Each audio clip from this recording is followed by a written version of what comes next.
Hello and welcome to the Work of Thy Hands podcast, where we interview Christian creatives conversing on the ways they have seen their creative projects as co-creative efforts with Christ, times they have drawn inspiration from the physical creation, and their thoughts surrounding the nature of work as a creative. I'm your host, Allison Ramirez, and today I'm welcoming our next guest to the podcast, Erin Lewis. Erin is the author of the Chalice series, Fire Tender, Book 1, and Kindle and Me, Book 2, and The Fire of Your Love, Book 3, coming May of 2025. Her work in progress is the Fallen Angel / Risen Angel series.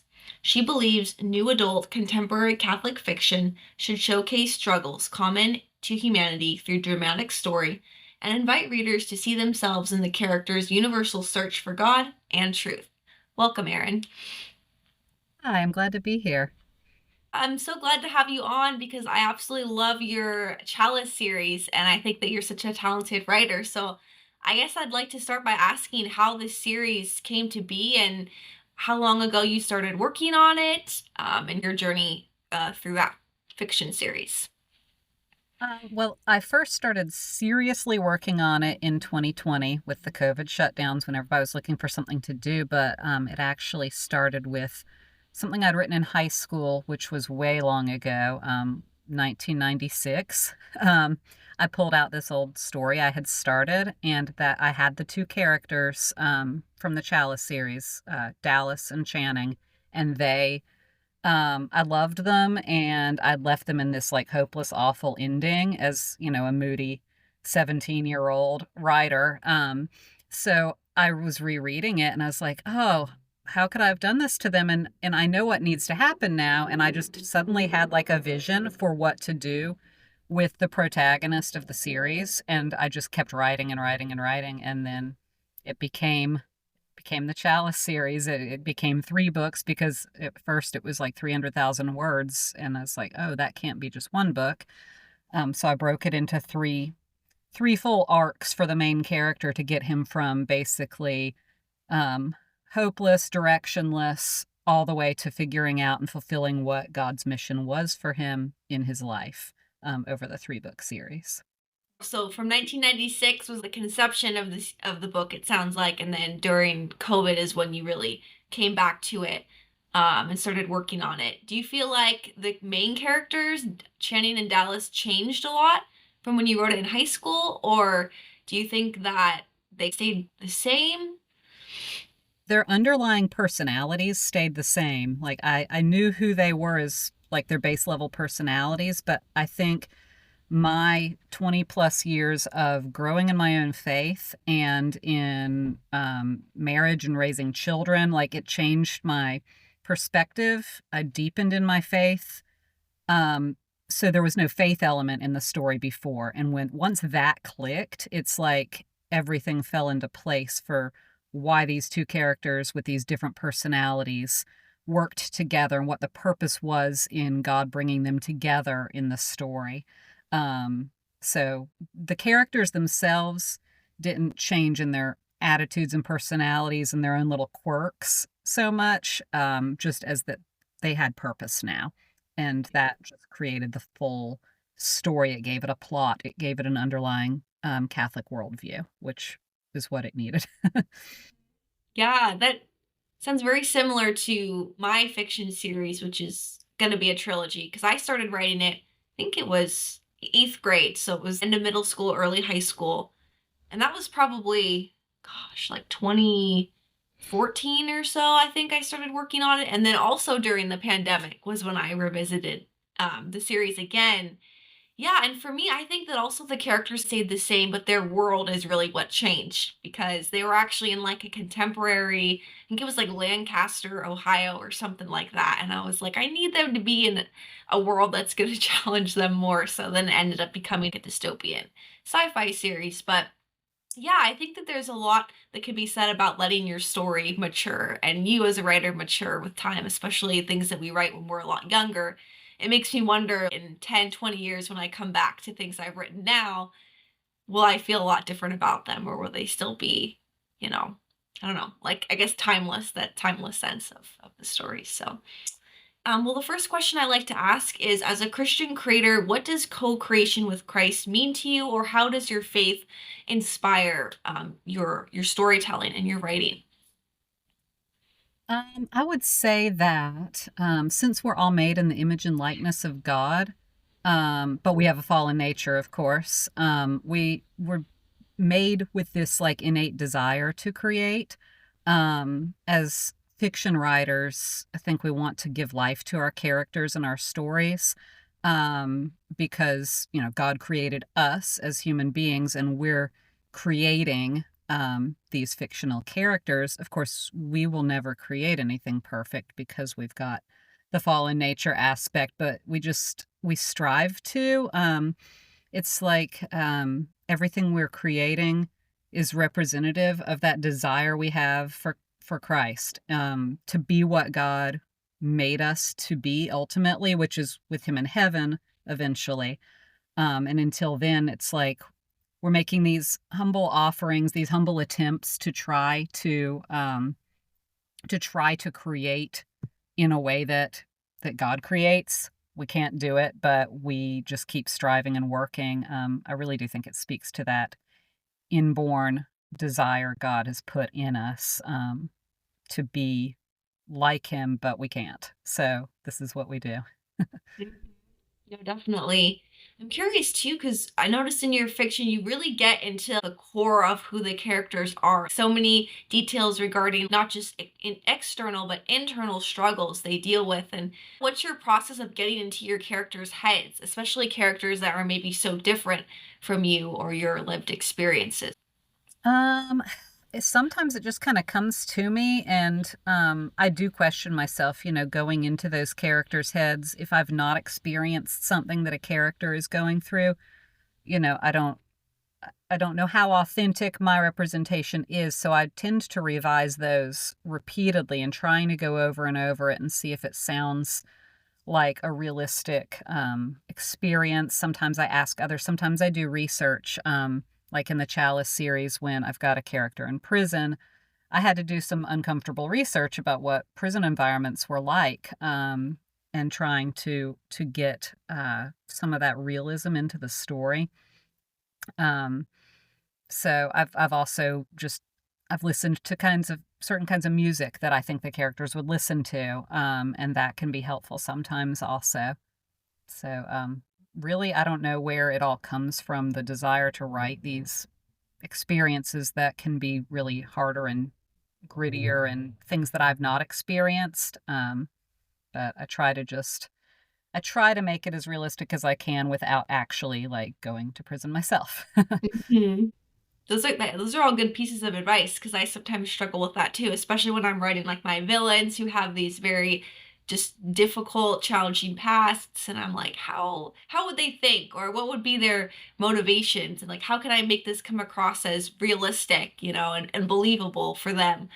And even though they're the villain, showing them as like a believable villain, right? Like they believe that what they're doing is right or what they're doing is good, and why do they think that, and how can we uncover this more and reveal it for what it is, and show them with maybe even a little bit of redemption, even if they are main antagonists. I also noticed that you write a lot about vocations as well as the theme of your books, like your main character. I don't want to spoil too much for those listening, but Dallas goes on a vocational journey throughout the books.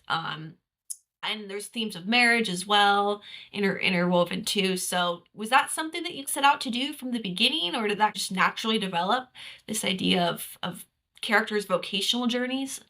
I think that hit when I was revising the, little bits that I had written as a high schooler. And then when I started reading and I was like, this guy has a vocation. That's like the underlying whole thing. And he was unlikely, like an unlikely character to have a vocation. So it's like, well, how? He's not even like, he hasn't even been baptized. He was not brought up in any kind of faith. But that created good fodder for the story because he had a lot to learn. He had a lot to overcome. um, my youngest brother is a priest. He was ordained, oh, I guess it would be about 8 or 9 years ago. So since that happened, I think I've just had more of a realization and awareness of vocations too. And so just the desire to present that, like, becoming a priest, becoming a religious, a nun or a monk, these are all, like, viable things for young people that maybe they don't get presented that way sometimes. My brother has said, like, when he was a kid, in his mind, like, every priest was Irish and 80 years old, and he wasn't from Ireland, he wasn't 80 years old, so he didn't think about it until people started to present it to him as more of an option. So I think through fiction, maybe we can reach some people who wouldn't have considered it otherwise and who just might be looking for an engaging story that also can present, oh, this is actually something that young people do, and to actually think about the path of your life and what God wants of you. Yeah, that's very important too with the younger generation because you see a lot more married people obviously in your day-to-day encounters than you do like a religious sister, or a nun or a priest, for example. And so I think families maybe aren't discussing with their children like, oh, you could, maybe you're being called to marriage, but maybe you're being called to be a priest or a religious sister. Like, I know that wasn't really something that was talked about when I was growing up, and I think that's not really something that's talked about a lot, even maybe in Catholic families. Helping your children actually discern maybe what their vocation might be. Another question I like to ask is, do you see themes of nature or the physical creation of God's world coming through in your writing? We are creatives in the sense of books, but do you find inspiration from the larger world? I think you had mentioned that you like to travel a lot with your family, so maybe a lot of places that you've seen in your travels inspire your writing too. Yes, definitely. In the past few years, I've been making a lot more efforts, as my oldest children become closer to, being adults, making more, plans for family road trips so we can see the beauty of God's physical creation across our country. I mean, there's so much to see that we can just drive to go see, and, yeah, it takes a while, but, we visited in the past 5 years, I think it's getting close to 30 different national parks and monuments. And always since my childhood, I've been kind of obsessed with road trips and maps. And I love to set my stories in both places that I haven't even been to before and in places I've seen firsthand. So I love to have the plot of my stories take my characters on occasion into some of these natural settings. Um, so in the Chalice series, there's a portion where Dallas goes to hike on the Appalachian Trail. So that's drawn from when I was in Girl Scouts, my Girl Scout troop hiked a 3-day portion of the Appalachian Trail, like a 24-mile stretch of it in Georgia. We were a pretty hardcore troop. I was maybe 13 or 14 at the time. And we did it 2 or 3 times, probably between the times I was 12 and 14 years old. At the time, I hated it. I was like, "Oh, this is so difficult," and I was like, "Oh, I'm exhausted," but it obviously stuck with me because then I put it into my story years down the road. And then I've got characters in the other series that I've been working on. They visit, Yellowstone National Park, which I've been to with my family, and, Craters of the Moon National Monument, which is in Idaho, and I've not been there. And that's where Google Maps is my friend. I discover all kinds of places and I'll go to like the street view and the pictures people have shared of these natural places. And I like to see what it looks like and write it into my story because when you're writing fiction that takes place in a real world, you have to look at the details if you're going to give it an actual location, to make sure that you're getting it right. Because some reader's gonna look at it and be like, "That's not in Yellowstone," and that's so I use Google Maps for a lot of research, but then also seeing these places I've never been just, builds on my desire to see more of God's natural creation with my family, because then I'm discovering new places and I want to go and visit them in real time, and then I'm like, "Oh, my characters were here," and then my family has to kinda put up with my imaginary world of, "Let's go take a picture where Dallas did this."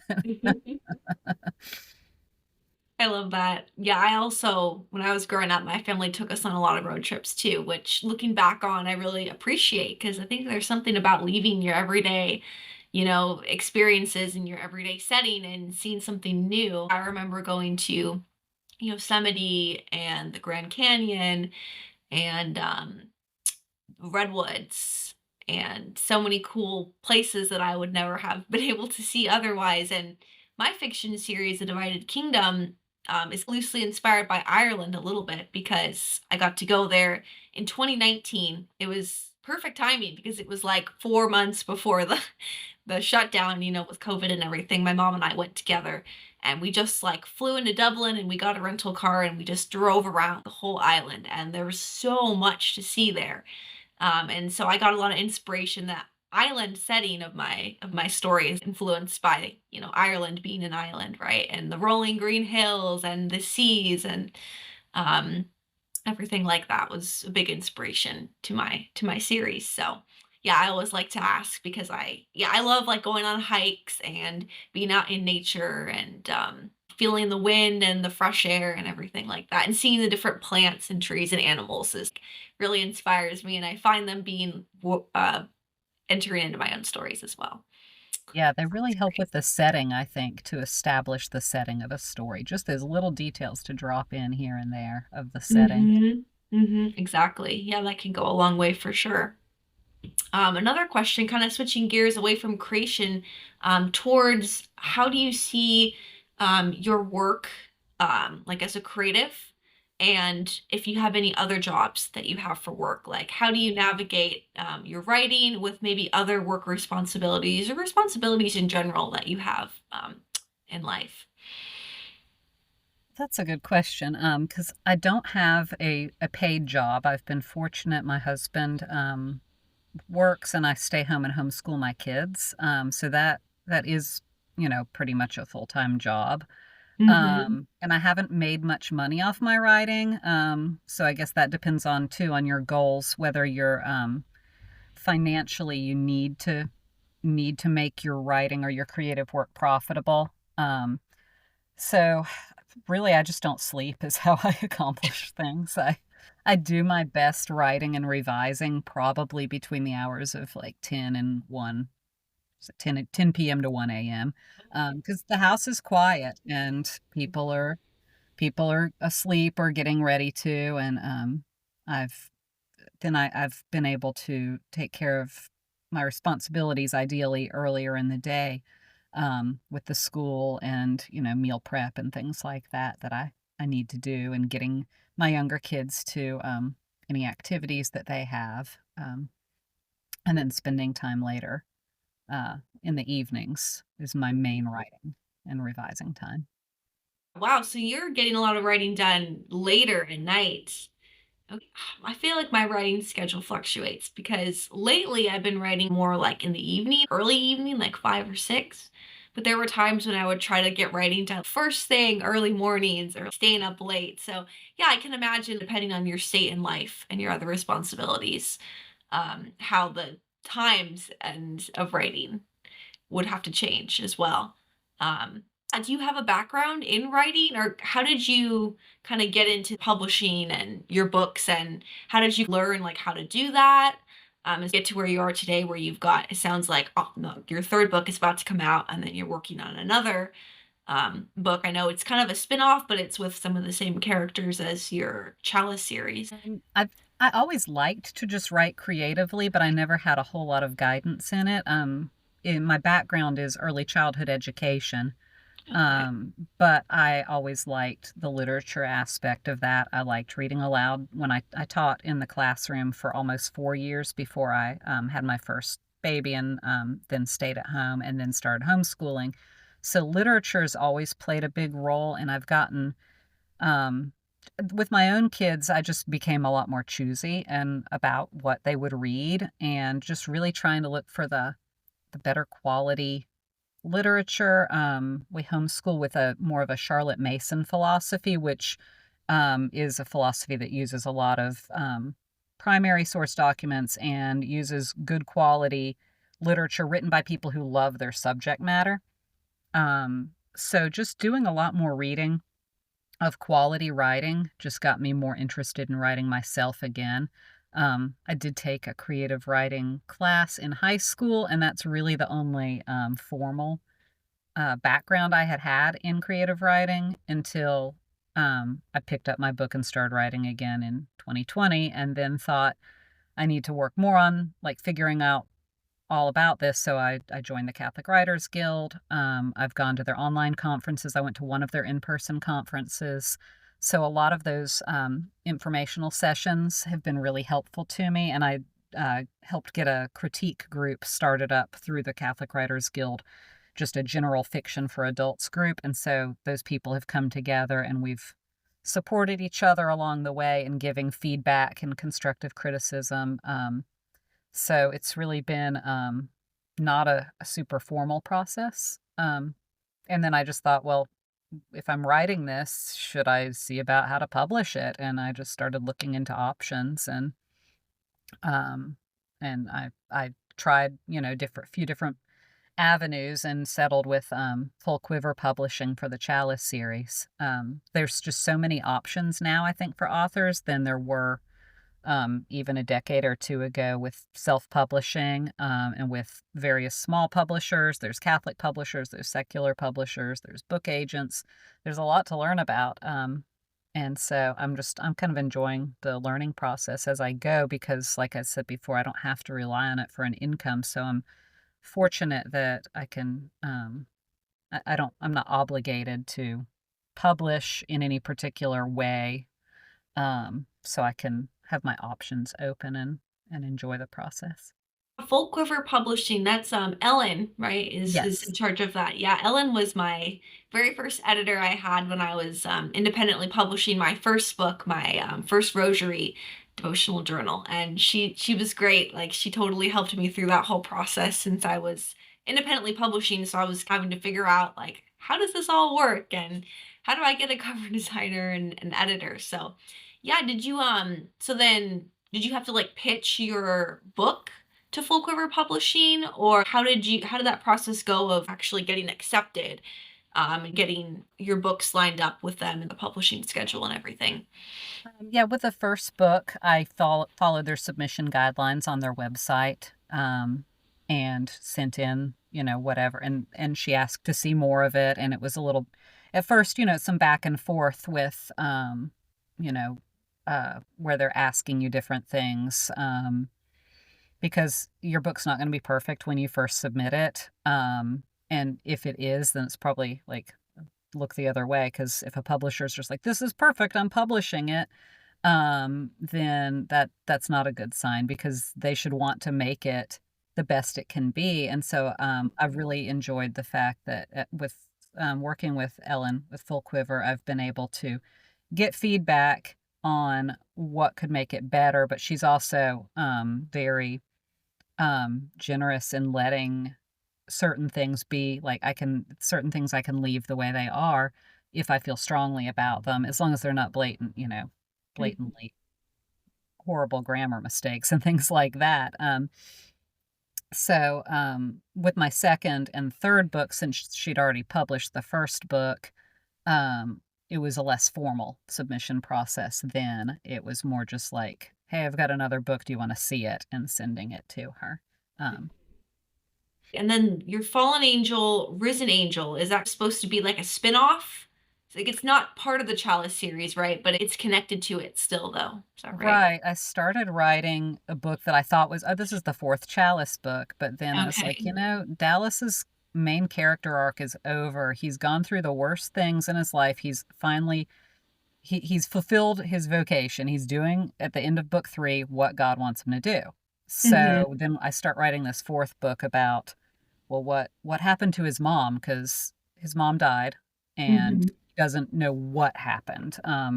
They just found her body, and so it's always just kind of bothered him. So it's not necessary for the story, and just him finding out what happened to her is it's a kind of a smaller arc for him. He does experience growth, he does learn things, but these other characters just, like, took over the story, and, I was like, "Oh, this is really more of" and the pace is totally different. It's a much faster paced book, what I thought was Chalice 4, so I asked several people in my critique group too, and they're like, "No, this just has a different feel to it." Um, I was like, "Okay, how did these characters get to where they were?" So I wrote the background story of how they got into such a bad place, and then after that, I was like, "Well, I'm gonna write their redemption story too and find out because there's, like, a hint at the end of the story that, oh, these Yeah. new characters, because of their encounter with Dallas and other characters and how it all plays out, they have a chance at changing their lives and going to a better situation, and then I was just gonna leave it like that because I was kinda like, well, the people see that they have that chance, but then I was like, "Well, let's see what happens there," because I really liked them, so there's the fall story is Fallen Angel, and the redemption story is Risen Angel, and then this other book that's kinda, like, chunked in between, so I Okay, don't so is it know. gonna end up being a trilogy as well? Yeah, except not I don't know if it's really a trilogy because that one book you could read as a standalone, and then maybe if you're interested in the background and then where the story goes after that, could read that, but in my mind, because I wrote that book first that's in the center, like, in the timeline, it comes in the middle, but I think it needs to be read first. Um, I don't know. It's kind of a hard thing to classify as to whether it's truly a trilogy. I think it is, but I don't I haven't fully decided. I'm gonna ask my critique group for their opinions once they get through all 3 of them if we get that far. I like how you're able to create a whole nother group of books that is still connected to your first character in your first world in some sense. Because I've had that idea a little bit too since I'm coming to the end of my Divided Kingdom series. I'm like, do I want to write another book that's maybe like one of the characters that is more minor in this longer series and give them a story of their own? I Mhm. feel like you see that a lot where it's like it's the same world, but now you're exploring one of the other more minor characters and making a larger story out of that. So I've debated that because I don't want to say goodbye, to this world and have to come up with a totally different type of story. So we'll see what happens. I'm still debating, and I know that sometimes you can write like novellas or novelettes, right? I'm like, well, maybe I don't have enough with this character for a full length novel, but maybe I can still write a smaller story for them. So we'll see what happens. But that's great that you still have so many new ideas and so many other books on the horizon. Well, I like to also ask if you have any advice for other writers or authors or creative persons in general. I guess just keep keep trying to write. Um, Mhm. I I always like to have something down on paper, because you can't start improving it until you get something down. So, Yeah. I just write and don't worry about, "Is this really good?" first to start out with, and then I do a lot of work on the revision side. Which I really enjoy revising. Some people, it's like, oh, now I have to take apart what I did and I have to delete stuff or I have to make changes and I thought it was good. I like that because I like to spend more time with my characters. I feel like I'm getting to know them as people better when I go back over the story repeatedly.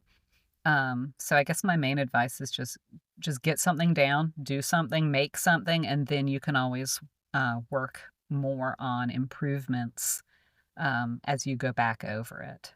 And I know that doesn't work the same way for some people. Some people really do a lot better when they put in a whole lot of work ahead of time with an outline and a lot of research and honing their story as they go through it. So I think it probably also depends on the way your brain is wired and your own personality. I've always heard the terms pantsers and plotters. Like, do you write by the seat of your pants, like whatever just comes to mind, or do you meticulously plot out? This is chapter one all the way to the end. I feel like I'm kind of somewhere in the middle. Like, I like to have some sense of where the story's going, but I usually don't have every single chapter perfectly planned out. I like that discoveratory writing where you discover where the story's going to go, and as you're writing it, it's kind of fun, Yeah, for me yeah, at least. I don't plot very much. I some stories I have, and it's not really anything formal, but it always ends up deviating somewhere. I've even had character names totally come out differently when I write than the one that I put in my notes. And there's always a reason for it. I'm like, "Ah, I see why he's named that," or why she's named that. Um, Yep. Lastly, I like to ask, is there a particular Bible verse, prayer, song, or person who inspires you as a creative? You can pick one or all to share on. I think for people who inspire me as a creative, I'd have to say, the people who participate in my critique group. I was able to meet a few of them at the in-person Catholic Writers Guild conference, which was nice to be able to meet in person. But their participation in the group, it's really, inspiring and helpful because they're not just there to be entertained by your story. They're not just there to tear apart your story and say, "This is what's wrong," and, but they're invested in the story. It's like we've built up community within this group, and so when they offer you the constructive criticism, you know they're coming from a place of not just like, "I'm this reader who pulled the book off the shelf and I don't like it." It's more of a like, "I'm having problems with these things in your story, but I want to be there to help you make this story the best it can be. I want to understand your vision and your um, what you want this story to become and why you want to do it in certain ways, and we wanna help you get it improved to that point."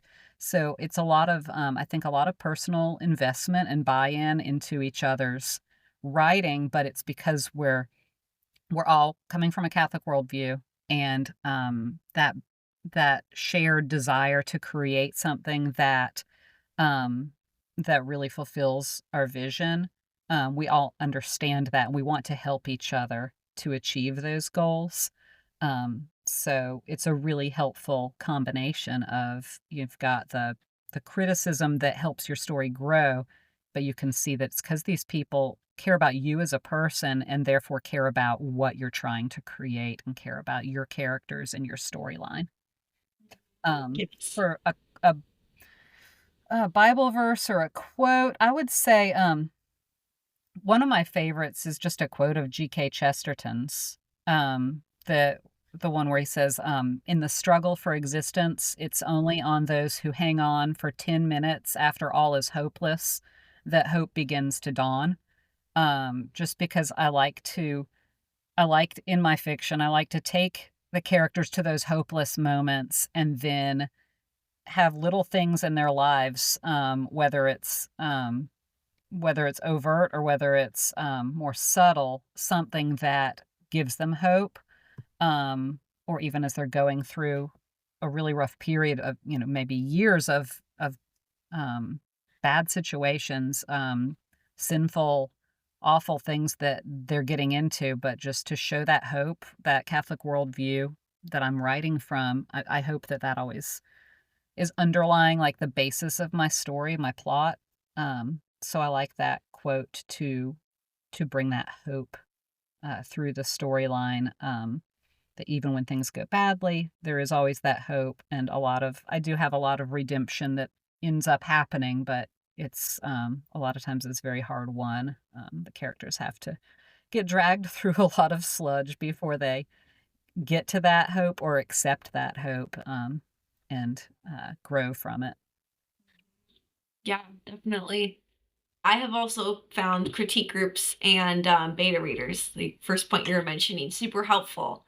Because I think some people like have had a bad experience with critique, like you said, there's the people that seem like they don't care about your vision or your story, and they're just like, all these things are wrong and bad and change all this. And then there's people that are like, this is great, and nothing needs to be fixed, and finding like that middle ground where people, yeah, they're invested in what you're writing. They want to make it the best it can be and like retain your vision and your voice, but also like point out to you like what actually does need to be, could be changed or bettered or rephrased or taken out, this or that. So yeah, I also have a critique group, actually through the legend fiction community, that meets every other Thursday, and that has been super helpful. That's been my first real consistent critique group that I've been a part of. I think I've been probably 6 months now, maybe, in that group, and then getting beta readers as well has been really helpful. Great. Those of you who are listening, if you want to stay connected with Erin and her written work, you can check the show notes for links to her professional email, website, newsletter, Instagram, and Facebook. Thank you so much, Erin, for joining me today. I loved hearing about your experiences as a writer and your Chalice series. I'm going to close us off with a prayer that can be found on the Catholic Creatives website. I find it really inspiring for anyone who is in the creative endeavor. So we can begin in the name of the Father, and the Son, and the Holy Spirit. Amen. Creator of the universe, how infinite and astonishing are your worlds, O divine imagination. You created a creator when you imagined me into existence. Breathe breath into so much dust. Let me lament for forgetting daily to rise up out of the clay. Free me from the deceit of the mundane and from the lure of comfort, which dulls all my given edges. Most of all, light of my life, forgive my blindness, open all my eyes, salt me with newness and dreams, fire my soul with your inventive flame. Let me be committed to the world by it and find in it the deepest joy. Universal creativity flow through me, faith to see things not yet seen, hope to overflow broken cisterns, and love to free me forever. Flow, O river, from the holy temple through my mind to my hand, infuse my work with spirit to feed hungry souls. In the name of the Father, and the Son, and the Holy Spirit. Amen.